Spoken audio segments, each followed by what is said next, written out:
Hello everyone, my name is Mary Lyon. I'm chair of the Association for Children who've been damaged by hormone pregnancy tests, known as HPTs.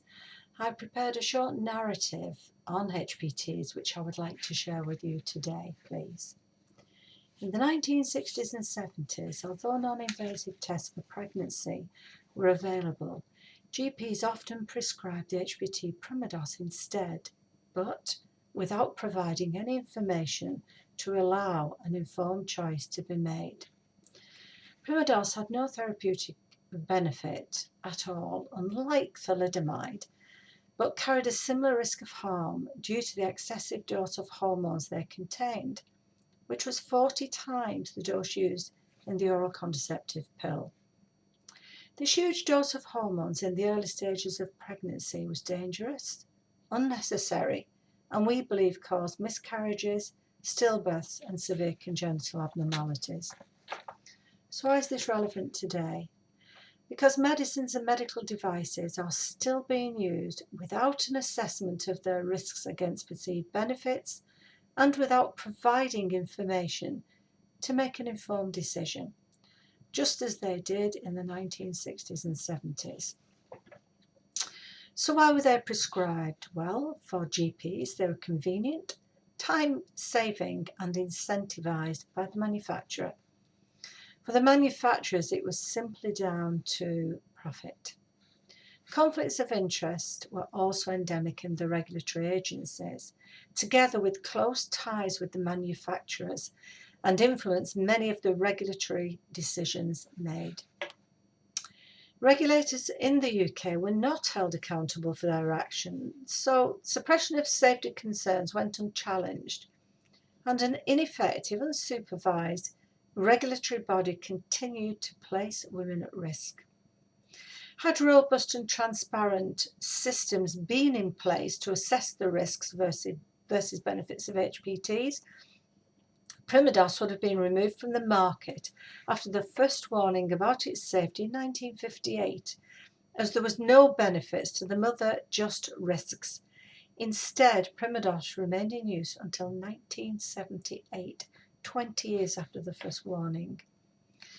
The documented evidence of an association between HPTs and adverse effects is still disputed today by the current UK regulators, which clearly demonstrates that nothing has changed. Patients are still placed at risk, and close ties with manufacturers still continue today.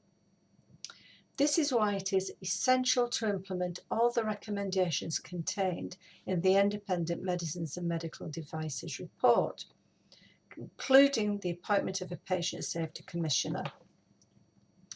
We need to ensure the risk-benefit ratio for medicines and medical devices have a robust, effective and transparent system in place to assess their safety, efficacy and suitability.